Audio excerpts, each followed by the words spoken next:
Kayo po ba mga bossing ko'y mananaya? Or kaya po, pag napapansin ninyo na nagkakapera ka pero panandalian lamang, meron ako ituturo mga bossing sa pamamagitan ng ating palad mga bossing. Gawin nyo po ito mga bossing ko sa umaga. Pero pwede nyo rin gawin ito, itong pampaswerteng ito naman, bago ka matulog. Bago ka matulog, gawin nyo po ito. Ito yung palad natin. Kumuha po kayo mga bossing ko ng pentel pen. Kagaya po nito. Pentel pen. Isusulat nyo dito ang numero na maswerte. Para hindi ka lagi minamalas. Ayan. Makita nyo, pasmadong pasmado ang kamay ko.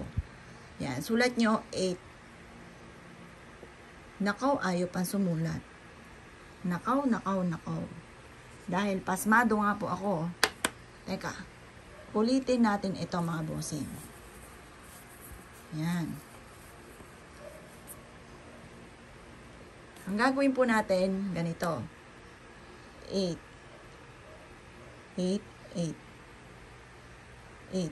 Yan. Ganyan po mga bossing. Sulat nyo 8. Para never ending luck. Yan po mga bossing. Never ending. Ayan, ay makita eh. Pasmado po kasi. Yan. Ngayon, pag nasulat nyo na ang number 8 mga bossing ko, teka, ulitin nga ulit natin. Erase ulit. Erase. Yan.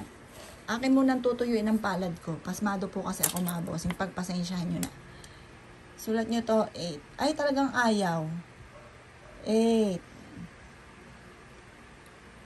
Yan. Basta isulat nyo sa palad ninyo 8 mga bossing.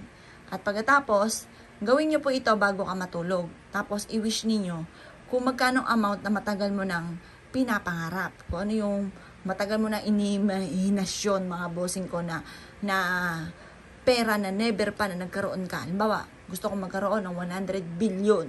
Ngayon pa mga bossing, mag-wish ka rin naman. Malay nyo magkatotoo, di ba? Kasi kung ano yung salitain, nagkakatotoo po yan. Magkakaroon ako ng 100 billion. Sabihin nyo po dito ang lahat ng gusto po ninyo. Sabihin nyo na lahat-lahat. Pagkatapos po nito mga bossing ko, matulog ka na nakasulat siyang number 8 dyan. Swerte po yan. Or kaya sa umaga, alas 7 ng umaga. Isulat nyo to na nakaharap sa liwanag ng sinag ng araw. Pero huwag nyong buburahin. Pagkatapos yung maligo, saka nyo po ito isulat. Hayaan nyo lang po siya dyan. Kapag may nakapansin, hayaan nyo lang. Sabihin nyo swerte. Or kaya po, huwag nilang pansinin. Lucky charms nyo yan.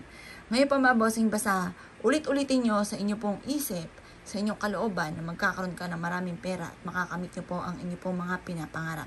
Ganun po mga bossing. At ito pa mga bossing ko ay magdudulot sa inyo ng swerte tagumpay sa buhay. Ugalin nyo po ito sa gabi bago ka matulog, magsulat ka sa inyong pong palad ng 888, tatlong 8 mga bossing. Kanan kaliwa, pwede rin naman mga bossing.